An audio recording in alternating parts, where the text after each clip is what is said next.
Shalom, shalom, shalom. Today I have so many missed calls and the questions. I use Igbo on this program. People are calling me, asking me to explain. Why do I say medis and my water? This our sister is calling from Imo State. Near my Catholic before. So I say, I can say, I made a boom, my water. No, I made a boom, my Jesus. So let me pray the voice note. I will not pick the woman call.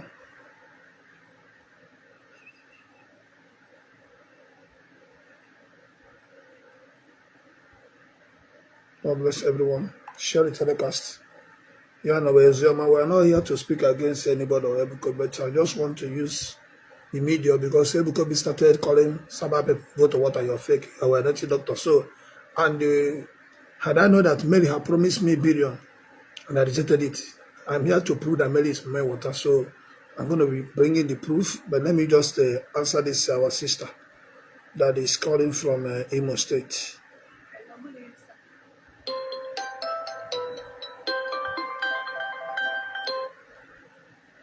Hello? Madam, get Kimball.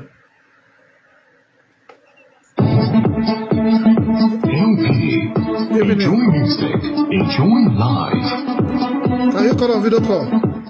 Go on a video call. All right. Because you know you do arrange here. Everything we are doing is legit. Why do you, are you sure Mary is Mama Water? Hello. Can you hear me? Hello? Can you hear me? In any event,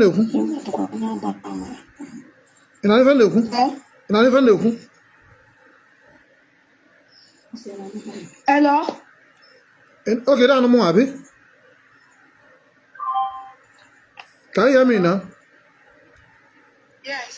Okay, can we see your face more? So you just a question, I want to answer you. I will answer this question once. So many people are Jumia. Okay, it's about Sabo. Asian from Imo State. Okay, sure, okay. You're welcome. How far are you? 32 years. 32 years. You know what? Sir. You know what? Huh? Why? Get with the problem.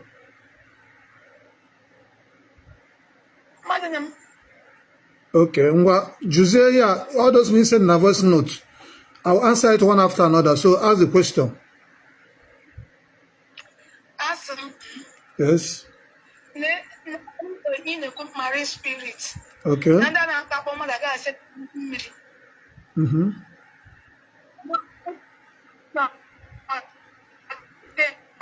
The line now is clear. If you get me, was there an audio? At least I'm going to call was there an audio? Can I know if you know because the network got okay. One audio. Call on audio. So I can at least I've seen the person. Maybe I know they do arrange something. So well, I could say so no be tomorrow they'll come and send up arrange. Hello, ma. Hello. Hello. Okay, okay, na even the kuna. Hello. Yes, sir. Joy fine, Ajo. Ask those your questions. Like, all these people are going to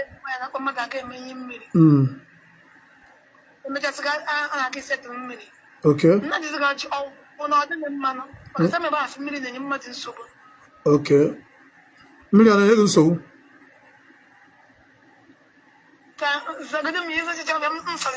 The answer me now, they're going to answer you was enjoy million so.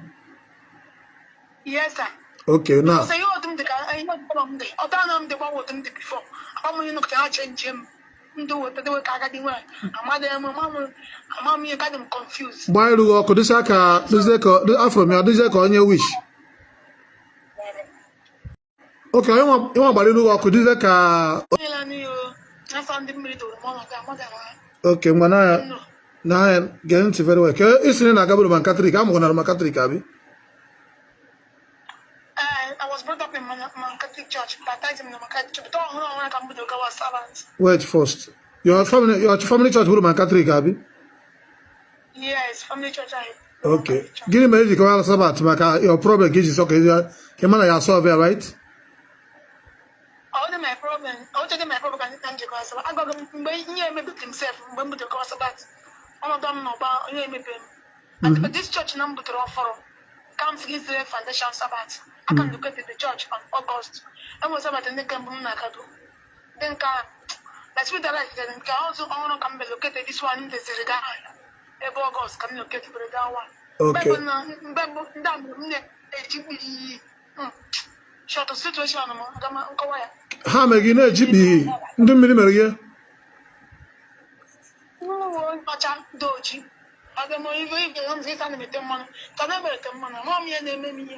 Okay. Okay, what's your name now? Your family Mutalagan Hebrew Amor and Mancatri Gabi? Yes. Guane Gent. And Ogamurgana Gabe Dibiabi? Ida Gabe Ezewanyi Abi? Mbogi Toruna. I want to explain this thing to you. Can you understand? If the boy is Roman Catholic, he don't go to Dibia, he don't go to water. So how come you have spiritual husband?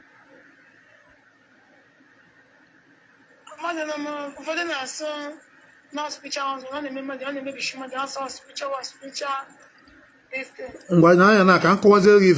spiritual husband then enough. Imo were you kusa na voice note to Nancy na Mary Bogene. Bo mome water or not be Queen Sabi? Yes. Aha. Ian dress na Mary be Queen Subuna. Onye mutara Jesus Christ who is sure. Ana boya Maria. E got vida neme na. Ian ne kuna ntire online mecha me send the thing. If the picture of the woman.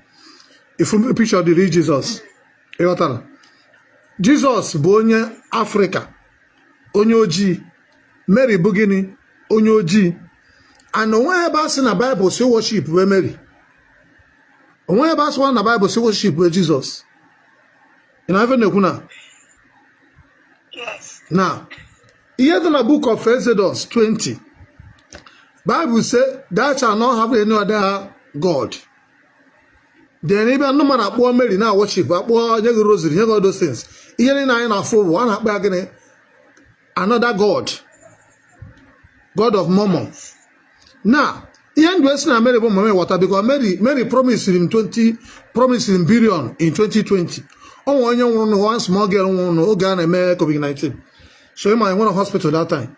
So the girl died. They brought the girl here. So I raised the girl from death. So there is a different demon now. More than 3-4 months. Before the Ogubia, I have to go to Holy Ghost Enugu to settle with some things. Because I know where I get by me. But all that I will bring in those things out to settle with it some level of fathers. So when I might get settled because I got my Catholic. In fact, the woman of one baka. You understand? So yeah, I know kuna what I know. The woman appeared. No kuna no yaka. The woman I worship and no guy actually when I be na grotto. You're the one I want wedding one. Now I got sacrificed the girl all the 20 years. And but again I tell me hey all the 10 years. Man I tell me 10 years bad day come. So now Iyenja kwana Mary bu Satan bu no ifo bu. Iyenda just name how just where that Mary now confuse ndo wa. They now worship Mary no Mary Mama Jesus. But I would rather the same Mary going to worship. Here na worship na bụ Egyptian goddess. A na-akpọ ya ISIS. What in my phone? O meche type how did Mary came about? Keri ka Mary so we batan man Catholic. In type you will see here go na your Google. Nothing like Mary. What here na worship bụ na akpọ ya ISIS, sun god, queen of heaven. E ga na book of Revelation 17 and 18. E go here they ga na Jeremiah 7 You go 16 to 20. You read about Queen of Heaven. You know? So you want to Mary. Now gonna worship Mary. You want to more Mary. Now, ngwa mu na believe for kezi ki yesi amongo na Roman Catholic in Anatoli to that na asina me water na disturb. That's a spiritual husband abi papa water abi. And before that one be doing e ga be did that. Or e ba be Ezewanyi say ati na me water. Ko ga be ga say am e ni share na me water. Huh? Aha, you know the na afisen. The thing you know, there's a solution. Okay. Now, it was a solution. Now, that was not in spiritual husband, Abby. After the married spirit. Married people. Okay, now, your father is not a native doctor.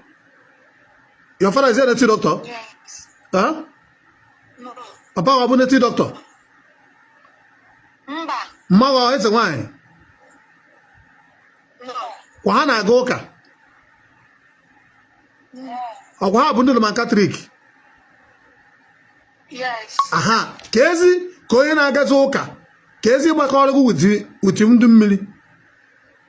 Kezi Badam water swear butter. I will never know what is Zoku. Kezi water swear butter. All million nine aru, Kebi no way cotea. Because all covenant. Imande okwe una sana na kparim your mad your this one. Ihe na agwa who can save all the world. And I make quick on like a knocker. Oh yeah, but try to again now. Did I know you before? I was watching on YouTube, Abi. It's trying to affect the river go billions of people all over the whole world. Ihe buko be haje hack my page na Facebook buko ka happen na okuzi fan na ekwu ha mana na ekwu bugini eziokwu. Because I'm not eziokwu. Keke kana aga church na na to ri na ebe ebere ni na aga chaplet ni no na oputana that spiritual husband that ha na anwa. Huh? Ebere niile ebe mas those niile na agama ma tari night niile na agama brokers niile na aga oputana na that spiritual husband that enwe ike gba ọsọ. Ajụ ka njụrụ. Ọ kwesịrị ịgba ọsọ na ụfọdụ na-asọ a na-emete na deliverance. Aha. Ihe dị sị na na-emete na deliverance ọ covenant amụrụ ego n'ime. Ọ ya bụ that Mary ahụ. Ị na-ebido from obere nwa na-ekpeda Mary na-abịa. So mgbe ị etozie ị kwesịrị continue gwa with that covenant of ndụ mmiri ahụ. Ịchọwazie ka ịzọwa onwe gị. Ọ ịchọ ịnụ nwoke ịchọ ịnụ di na nwoke nụta nwoke ọzọ na-ekwe ekpe Mary. The woman enweze nsogbu. From there enweze nsogbu. Ihe a na-agwa gị na-abụ no nobody can challenge it in the whole world. Ihe anyị na-afụ na that Jesus ahụ na-ekpere abụrụkwa ezigbo Jesus. Nke a bụ Zeus. Nke onye ọcha ahụ bụ Zeus arụsị ndị Greek a na-akpọ ya Zeus. Then the Mary bụrụ Queen of Heaven arụsị ndị Egypt. So ị na-ekpere from small. Ị na-ekpere ya ga na-asị nwee ike fear na vision self. Ọ chọrọ anything ọbịa but all devil himself. Ichi do free. Eto anyị si fụ na-esire gị agụ sabat. Abụọ gị gasa sabat ederivacha agụ. Iji achịkwa back na that Roman Catholic obidokwa. Most of your problem bụ na ị na-eje arụ ọrụ ị na-eje arụ. Most of ndị na-arụrụ ọrụ bụ Ezewanyi. Onye sabat nọ na-eme ihe ndụ mmụọ mmiri. Onye sabat na-eme ihe ndụ mmụọ mmiri a ga-ederiva nwunwu. Onye Ezewanyi a ga-ederiva nwunwu because ihe nọ na ya bụ covenant of Queen of Heaven. Onye na-asị na na-emete na deliverance because ọmọrọ ife dị timbu. Also deliverance with the power of God will remove it. With spiritual work will remove it. Because all covenant. So aga were mineral na Fanta na other system. Ndị Ezewanyi chụcha aja. O nwere ka ọ kwụsị like maybe 1 year or 2 years obidokwa again. Abi? Yes, Ichuga na-ekwu okwu ka a na-ana isi na-ekwu nsị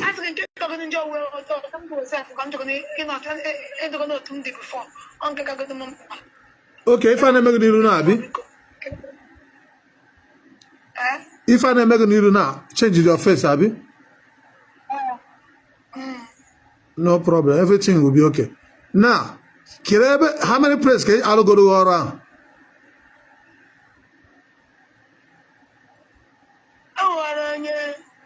One woman, no. But the car them can video. The other woman are and no one and both the team and then so. Not Casarama, better than Nakoya, said the buyer, Koya Bani, a cow more yellow. So do the other to one October, Yarawa. Which one woman on your buyer, so is a bacteria. Yarawa. For a battery, now, also what you should go. Now, it had to come like a Subana. We Israeli. I asked come the second to me, none of you. Oh, yeah, that woman was a road. Wait, that woman was a road. Okay, for now. Wait, that woman was a road. Here's why I call. I'm not the member about Candy. To some secondary school. Also, our mama always when you know church, I'm like something ministry. Okay. Or in this pictures. One of believe you. Come a church can none your way was another living that. Mama always a wine. Okay. Okay. Okay. Correct, but that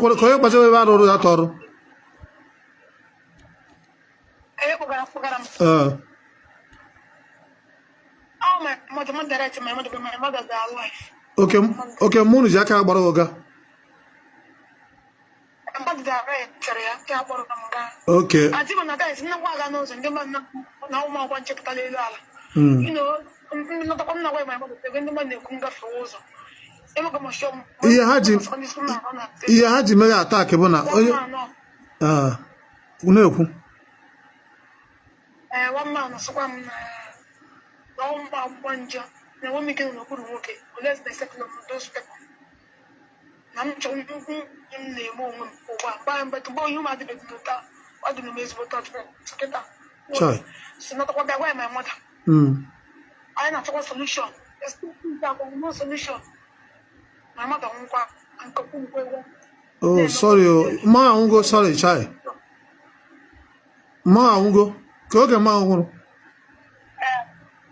Go on. My mother won 2015. Chai, sorry.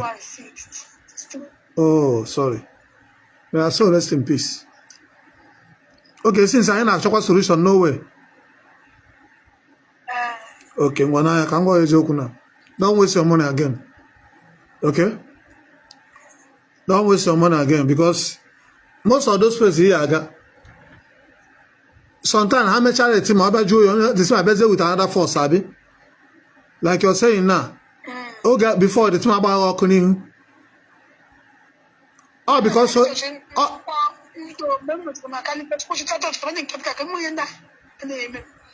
My beauty no quarrel. We don't need the man. Some mother now can talk about and I'm get it to get to small. But all about them. I'm a woman. That is Kpai. This is small.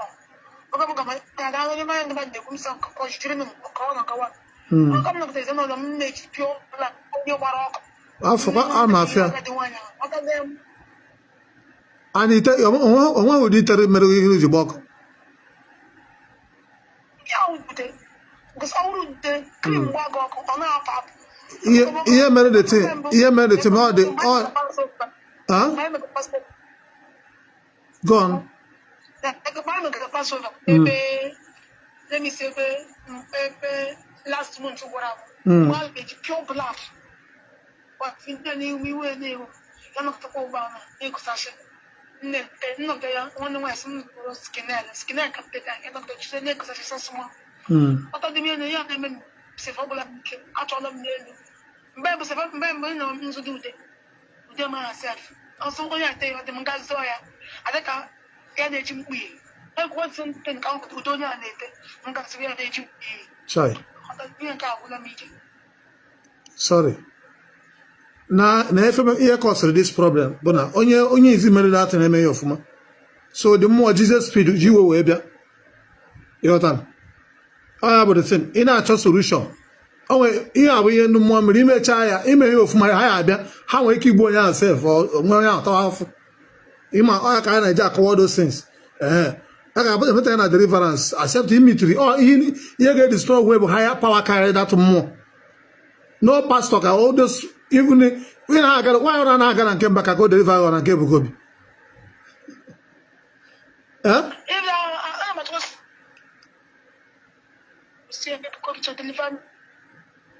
why not go back since you have to do you want to know why not go back why can't they go other places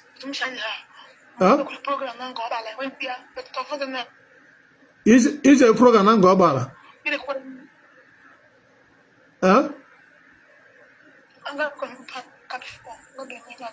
nah okay why the thing as they do as a Catholic why no go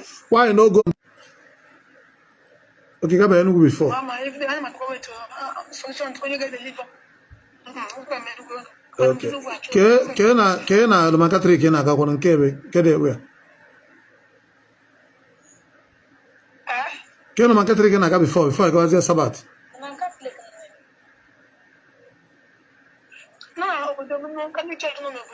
You meet all the Reverend Father when what I disturb.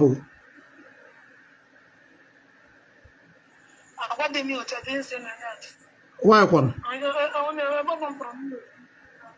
Huh? I'm just saying like that. No, why is it? Because we are Catholic Church. Catholic Church, see, Catholic Church, everybody put me in town. The Father of Black one, all the difference called game making. If you see the full Reverend Father, all the difference called game making. Why if one can make the difference? Father, I remember the Father meets one and one. You don't get confession.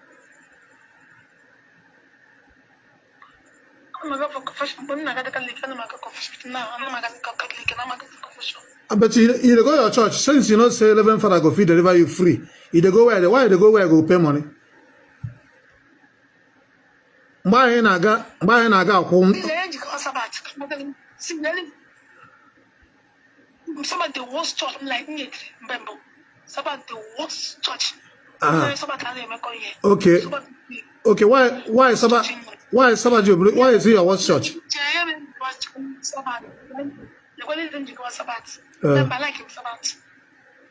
Yes. You want to be for Catholic church, man. I was in my dream. I was in some. Nanga what Sabbath? Never can go fetch you. Where or I was in secondary school after secondary school off from but I didn't believe that. I went to Pescata Church. One pastor, the man was some Nara. No, my church, no. Yes, never gonna fetch over for Church was a bacteria. And I gave him the Anaga. I got to go see this man. Now, the Bezia one hour. After one little loans, I decided to go to Sabbath. I started Sabbath 2018. I'm not busy. Sabbath. Not the Sabbath. But I'm not once, I'm quite the Catholic church. Not because my church at real Lord. That's what I say. Okay, somebody was waiting for me before, so that's why. So okay, sorry. Okay, like that's why I told you now, because of so you will not waste your money again. So you will not waste your money again. That's why I was telling you, don't go to. I will tell you what you're going to do, because I'm going to see the okay. Okay. Yes. Here na emego na ihe mere iru ji gba ọkụ bụ na the spirit gonna also very strong. So onye gara ime that na eme ihe ofuma. So the mmụọ ji spirit ji wee bịa. Ihe o ji make that mbụ ka ya hapụ ịnụ dise because onwe ya afọ iru like that ebe ịnụgo. Ya bụ agbara gị ọchụ. Because a na-achọ ka afọ ọsọ dị mmụọ ka ọ pụọ n'ike and onye na-eme that na emere ofuma. Ya ka o ji spiritual work here a na-adị very careful because it is careful. The sin shatter back. If this spirit goes, if you come back find the place empty, it will become worse. So now, deliver the person apart impartation of Holy Spirit. The more carrying care, I would more chat back of other power take over. I have no Kusina. On one father will deliver one Roman Catholic from Marine Kingdom. Okay, that's something years now. Huh? That's again. 32. 32. And how many your father get this? How many your father get deliver? What okay deliver go by now? Even I am a weird night. Huh? Is on your deliver. So no, you had no Macatri get deliver by now. Yeah, I was going to by now. If I am a weird night. Yeah. So I have ya now, not Kpai, na Bamba, on an answer number, Nambonka. Then you are Ebuka, no man happy, many people won't go. Oh my God, each of you say, oh, yeah, I'm a tongue, the more boya. So what you do is just calm down. You calm down, open a way program. I'll let you know, Ebia. Well, I want to deliver you. Upper deliverance, the power of God can use. A brother and medical to go chow, me water or something. Devil cannot deliver. I will also go to water, but abroad to watch Marine Kingdom. You got that? No problem. Those, but I will tell you what, that will stop. That will stop. So maybe if I'm not very easy, well, get my very easy will come. Okay. So when you are challenge again. Okay. I'm in Lagos. I'm in Lagos. Yes. Sir, he was about a terrier. You said? He was a material. Yes. Take. I'm a Sabataria. Okay, let me do it. I still let me put on. That's this thing, don't speak. You said? Okay. Okay, and I Lagos with your family. Why are you asking? I'm in Lagos and I'm in East. What? I'm running my program Okay, at your East. family not East. Yeah, they do program for East. I'll be 20 end of the month, not every time. I just came back from the East. So I'm in Lagos. But even in Lagos, I want to start. I'm planning. I'm not seeing people now, but I'm on a fasting. When I finish, by end of this month, I'll plan what to do. Because I have a lot of people that want to see me in Lagos. So I'm a man of Lagos. I'm going to Lagos. When I got from the man of Lagos, I will tell you when you want to come. Or I'll be East. Anyone going to be. Okay? Okay. So can I charge yours in Ajo again? I want to use this question to answer everybody because I won't have time to answer many people. Many people that do this, I just say I want to make this one. At least okay, with this thing. Okay, with the difference. Okay, now can you in a full in a minute. Before, not down one wrong. Even now, look wrong. Even now, have sex through dreams. So, the spiritual husband. No problem. It will stop. Just don't waste money again because the more you do it longer. On a woman itself. No, if we are making not very over on your full self, on about second. Oh, yeah, but long deliverance. Everybody can. My doctor Anya, my doctor Afo, my doctor Isi. But only going to make cars not a man. I would say that only problem I knew your game. I can have nobody at church. None man would have to have wrong deliverance. So when you get me una, Ebuka be again, but again, put an game with it. No, I be a coco, everybody. Eke or eke. I've got having a kuna. Yeah. Eke or eke. So this is my field. So you see will stop. Because if I ask you now to start doing it online, it will cost you money. So here, then program. You don't need to pay money to see me. Almost say again, well, because I still be online, it will cost you money. And I know you don't have that. I wouldn't want you to see in Nigeria, so no point. Just wait. Look what online. But Caroline will push our use all cost. No need for that. Just wait. So you do not waste. You will not spend much. Since you have to give, you look all more than 7 places now or 5. Abi, you have done work. They have done many prophets and many Ezewanyi have done something for you, and they still not stop. Abi, nke a mere that one. Nke a mepere church bụ Ezewanyi ka ọ bụ ọ na-arịa n'ọnụ church. Nke a bụ ụzọ ga meet Ezewanyi ka ọ bụ ọ na-ejikwa ọ na-eme n'ọnụ church. Yes. So all different this thing in our life. So save your money. Don't waste money again. So wait. Just be praying. I will send you a Bible you're going to be reading, and you see the thing will be going down.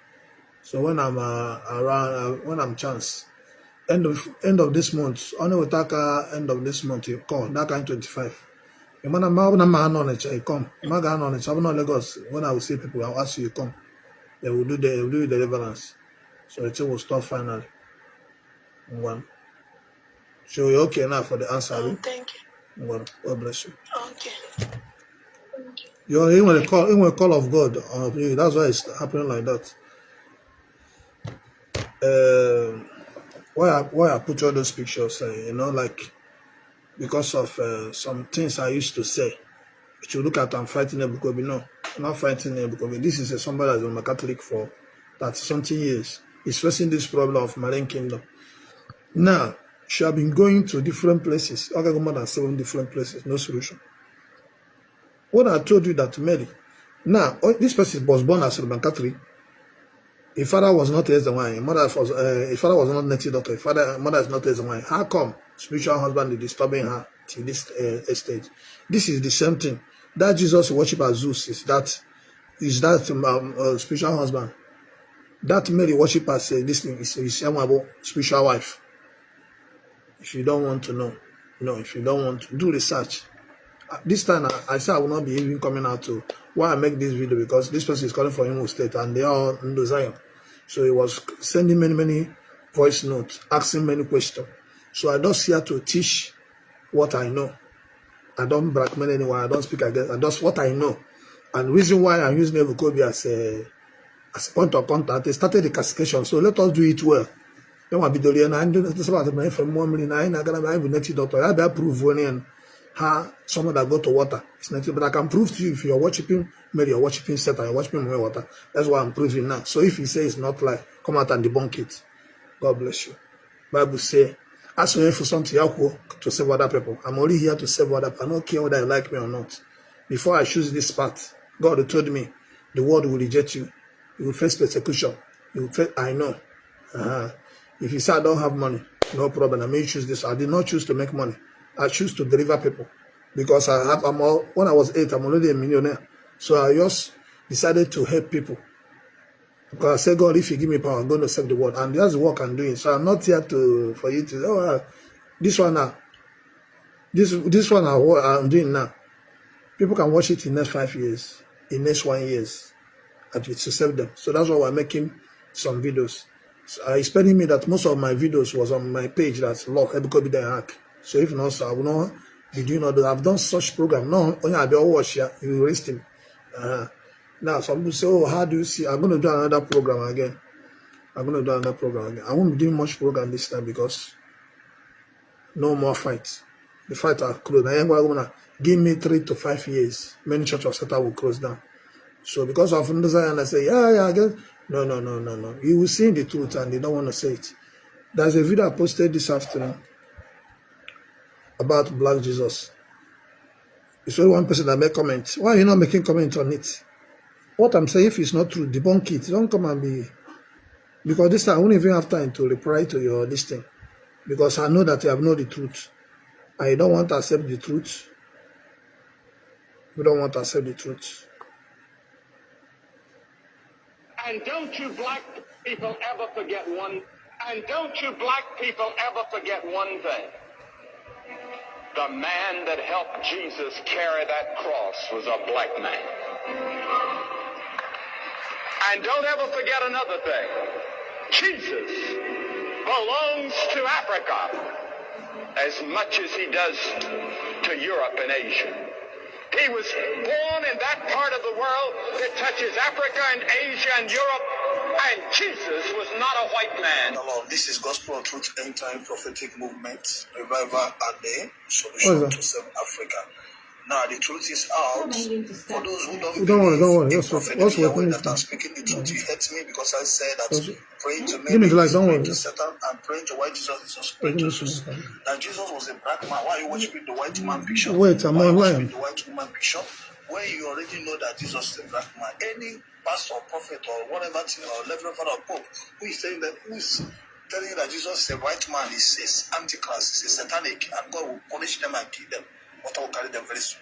To debunk it, don't come at me. And don't you black people ever forget one thing. The man that helped Jesus carry that cross was a black man. And don't ever forget another thing. Jesus belongs to Africa as much as he does. God bless you.